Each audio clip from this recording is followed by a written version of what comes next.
ved ikke, om blomsterne lidt. Nej, de ser flot ud. Så kan du sådan set godt starte en forretning. Man kan godt starte som gartner.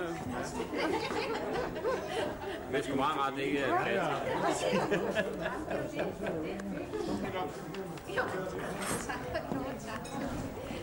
Ja, tak. Der kan du nok sende ud med nu her.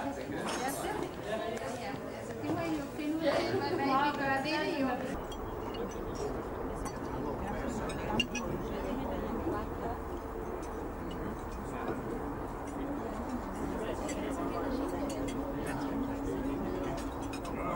Så tager jeg en fredag, så kommer tilbage til Klavny. De er sikkert også gode, ikke? De er dejlige, de er rigtig gode. Så har vi nok. Så også hjemme og holde fødselsdag, ja? Nej. Det skal vi ikke. Så det... Jeg er ikke selv på. Fordi mange folk fortæller noget tidligere, 60-62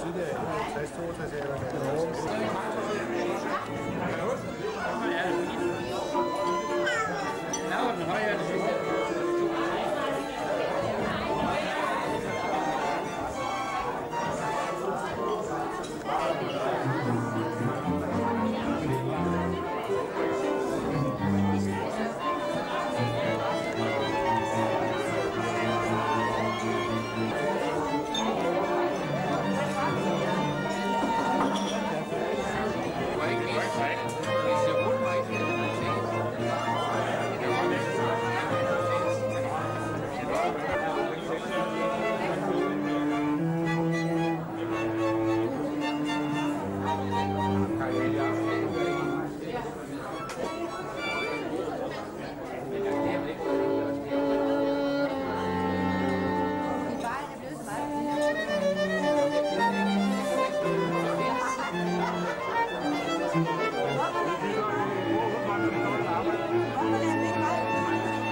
Tak.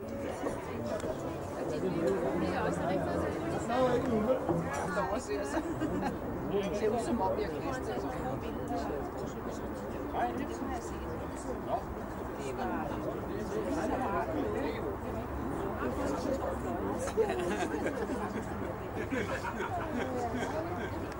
er meget sjovt.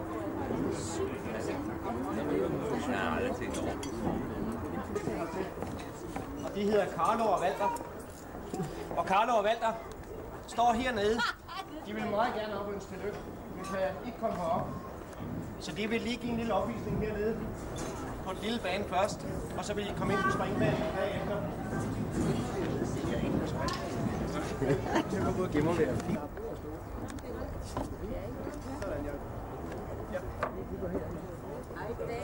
Hej, det er jo frygteligt. Nå, I har ikke gået hjem. Nej,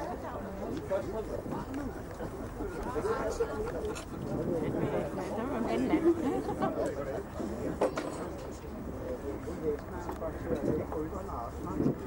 Ikke med de navn, der er i hvert fald. Jeg kan ikke se det. Jeg ser ikke, at det er lidt der. Ja, det er... Ja, det er helt klart sikkert. Ja.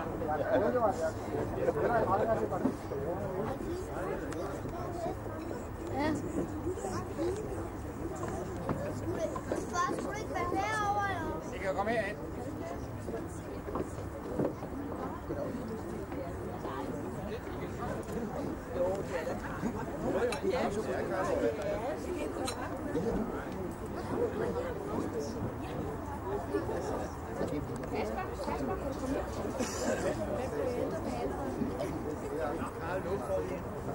Den er lidt sædig, den lille pære.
Anna.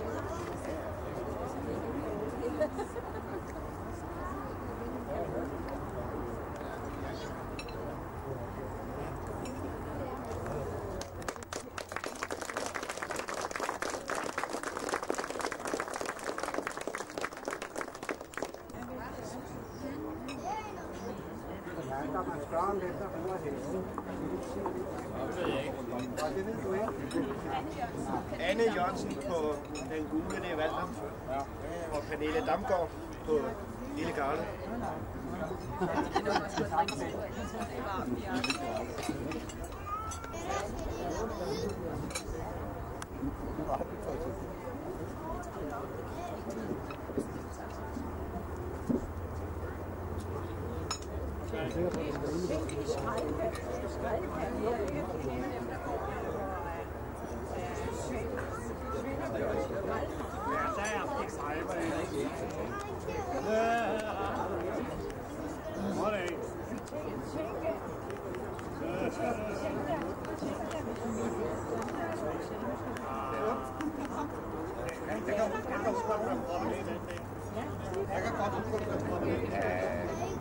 Sådan der.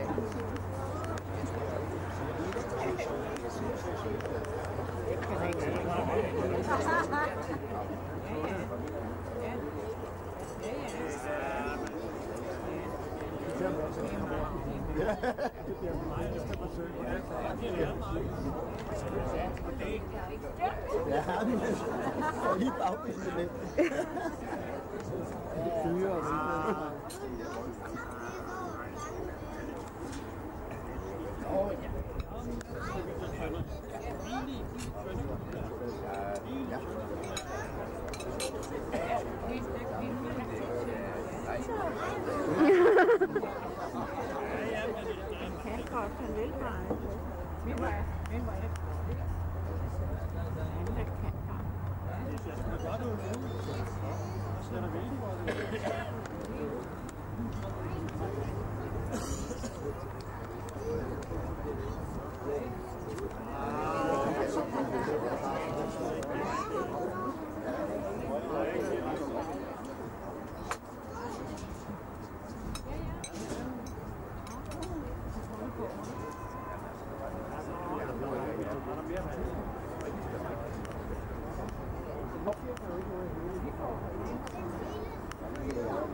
Ja.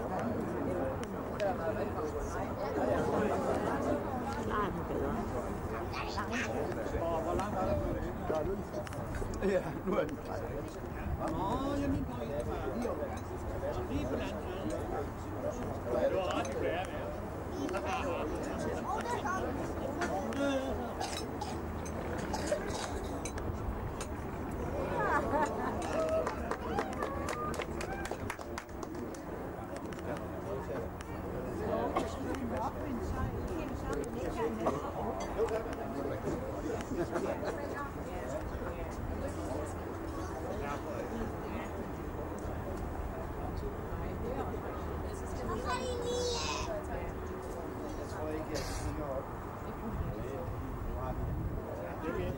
Nu er de slået ud på banen, så stopper de ikke.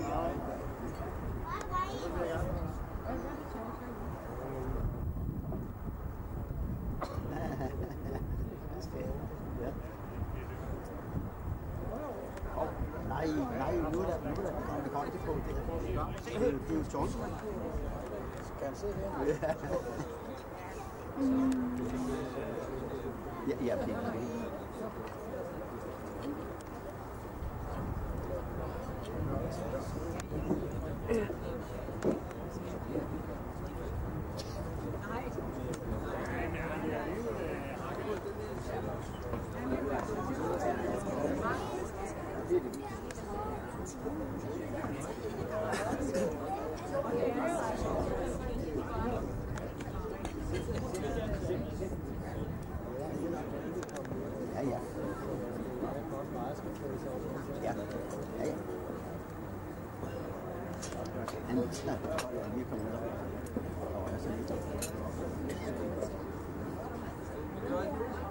Jeg tror også, din hest skulle ud her.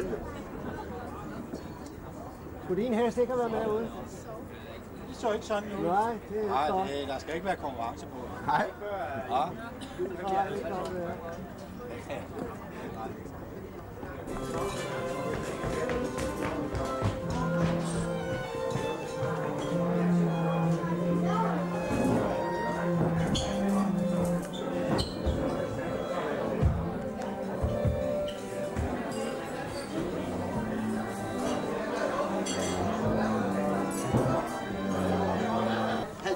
Fødselsdag. Og jeg kan fortælle dig, derovre bagved, Anders, der er der et tryllespejl. Og det er en gave fra os på Køberbo nummer 25 til dig i denne anledning.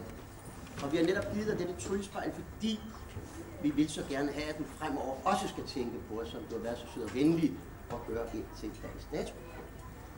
Vi er overbevist om, at du i hvert fald mindst 2 gange i døgnet vil kigge ind i spejlet. Det er om aftenen, når du går træt i seng, 12-14 timers hårdt slid, de 2-3 timer på arbejde, og så en 11 timer med at spille golf. Og næste gang du vil kigge på det, Anders, det er om morgenen, når du står op der, hvor man endnu ikke har fået børstet tænder. Man har ikke fået søvnene sådan rigtig tørret øjnene, og håret er ikke velfriseret som nu. Og så vil du kigge ind i spejlet, tror jeg. Det håber vi i hvert fald. Og så vil du sådan ligesom tænke på eventyret med Snehvide og de 7 dværge. Og så vil du sige, lille spejl på væggen der. Hvem er kønnest i kommunen her? Og jeg skræk for, at det skal blive slået i stykker, så svarer spejlet selvfølgelig køn. Ja, køn. Det vil jeg Mogens kalde. Altså ikke Mogens Bjerg, Mogens Hansen. Men hans hår er grå, og han kan snart ikke gå. Så du, Anders, er den kønneste. Vore 2 lokale kunstnere, Kirsten og Uffe Schønemann, har blandet lidt kuglokker og lidt sod og lidt forskellige ting. Der er lidt maling mellem, det ved jeg også.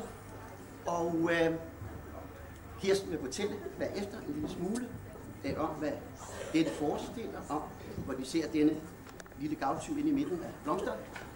Men først og fremmest, Anders, så vil jeg sige til dig, kære Anders, rigtig hjertelig tillykke med din 50-års fødselsdag. Vi vil ønske dig alt muligt lykke og held fremover, sammen med Naja og med Annette, og med sammen jeres firma. Og vi takker mange, mange gange for tiden, der er gået, fra den dag vi lader dig igen, og indtil dags dato. Værsgo.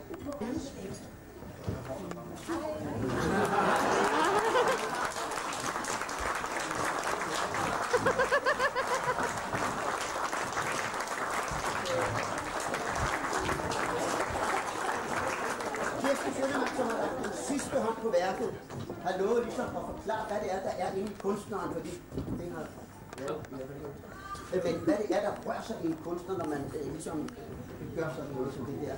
Så vil du gøre det, Kirsten, så vil jeg gerne her med min højre hånd ønske dig rigtig hjertelig tillykke og løbe lidt fremover. Okay? Altså, hvad man dog kan blive lokket til. Jeg vil frygtelig gerne fortælle. Altså, Anders er jo ham, der får alting til at gro. Og han gror selv op af det hele. En favn, en satyr, en skovtrold. Hvad skal vi kalde ham? Blomsterblomst. Og så en skovtrold. Der har vi så Anders. Men altså, det at få smilet med, det gemmer du tilbage alle dine blomster. Så har vi godt ven, selvfølgelig. Jeg troede Mogens ville have sagt noget om den gamle gartner. Det gjorde han ikke. Så der er jo plantet både smil og solskærling. Det kan jeg tillade mig at sige, som jeg er. Og der skal du se, der har vi en golfkugle i hver hånd. Nu ved jeg ikke, om det er prøvegolferne, eller hvad er de? Hvad farve har en golfkugle? Og så er der 18 huller, altså okay. Der har vi din giftering til din lille lejer. Symbolsk, ikke? Eller nej, ikke symbolsk, men symbolerne. Så har vi et piletræ, det er vores arbejde sammen på Pilehavsskolen. Så har vi et egetræ der, og det er vores samarbejde på Egholmskolen. Og hvad så mere, Uffe? Hvad har vi mere puttet i? Glemtet i dine brune søde år. Værsgo. Vil du være sød og lade det hele blomstre videre i mange, mange år endnu med din kone og din datter. Med kærlig hilsen fra Uffe og mig. Tak.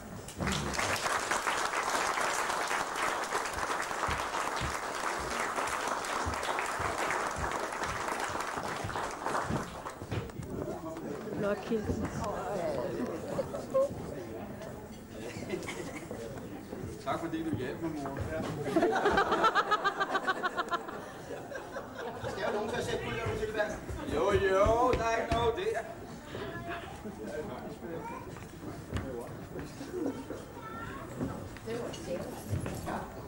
Og vores søde unge musikanter har noderne. Jeg har afleveret dem, og jeg har sagt, jeg kan ikke noder. De eneste noder, jeg kan, det er unoder. Men hvis det I vil være så venlig, og det er, så vidt jeg har fået visk i øret, F, så er jeg så stolt, når jeg kan sige til Mogens, at det er F, du, ikke? Værsgo. Ja, så forsøger vi. Ja. Sådan. Når i dag du fylder 50, vil vi hylde dig med sang. Du er nemlig dagens gartner i det store Dagnevang. Og du knokler, og du slider, det er nemlig onde tider. Har du sagt engang til os, men du lever der til trods. Plante grøn og plante buske, plante små, vi alle vil. Du er alle skarpermester.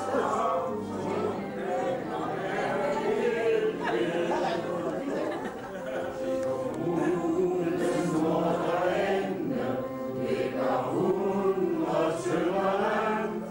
De skal passes, de skal klippes, og for det har du forstand. Du er nemlig chef for banen, og du svinger højt med fanen, når de folk går til dig siger, jobbet er det rene svir. Du står ind, som du står offer, og du gør det, som du skal. Men det tror jo, det er offer.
Der er nød i denne verden, der er mennesker hvis færden er så usel og beskidt.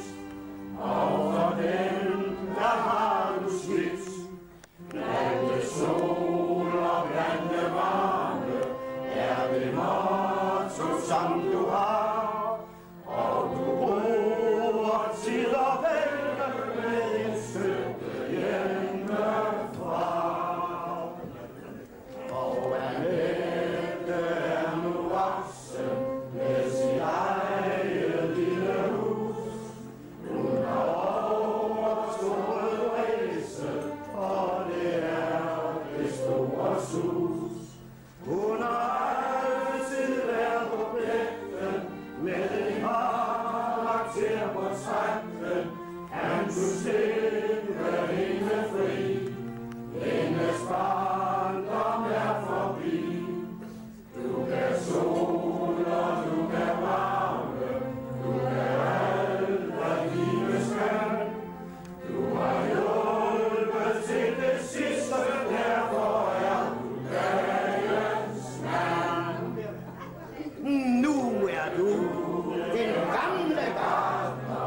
Du er 50 år i dag, og du har en dejlig partner, en person at holde af. Hun står altid ved din side, og nu skal du bare vide, at alene når man ej, langt går livets landevej. Så til slut, du gamle gartner, vil vi råde, at du får helse til at komme videre i mange, mange år.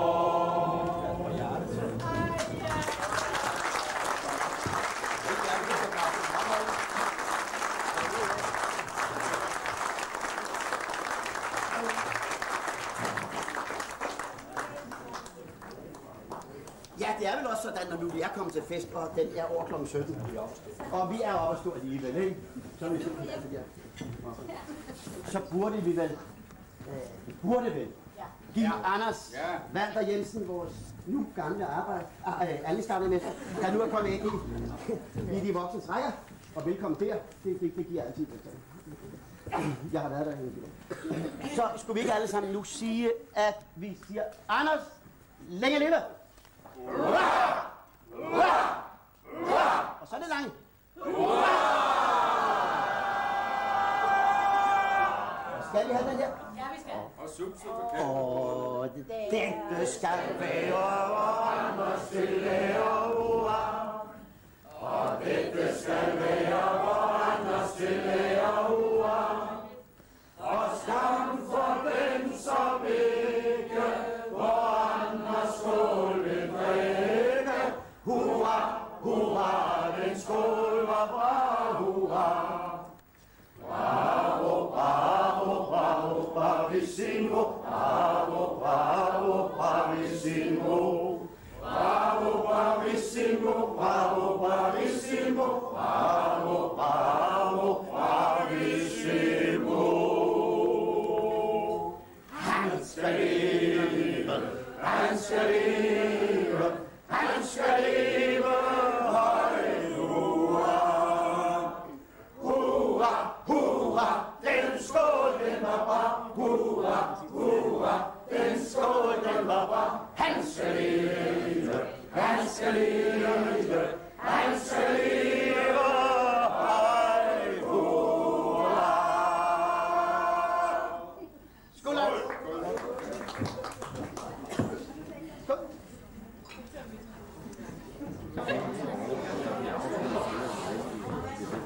Det er været forholdet samtidig med det, at det er overbeklædt med turister, der er ikke nogen, der kan sætte sig væk med det,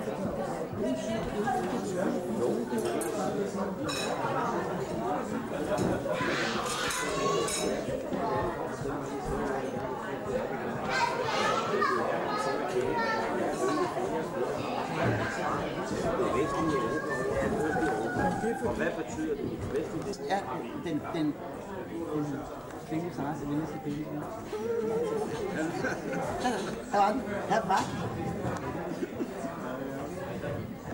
Annette, du bliver fat. Nej, du gør dig, hvad du slutter.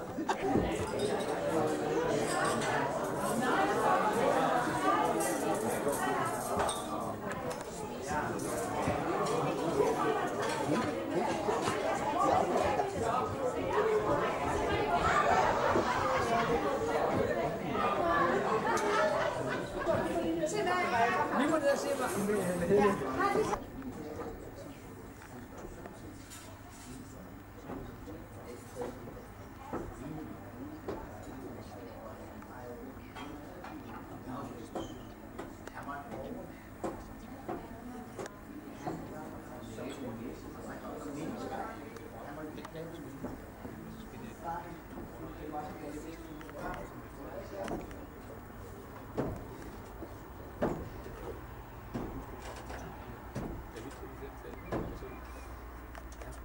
Ej, lad nu være med det, ikke? Det her var pinligt. Det var ikke mig, der satte sig i min. Høj nok. Det er i hvert fald mig, der skal pille ud. Jeg håber, du har lang tid på båndet. Det her kommer til at tage resten af. Eller mere.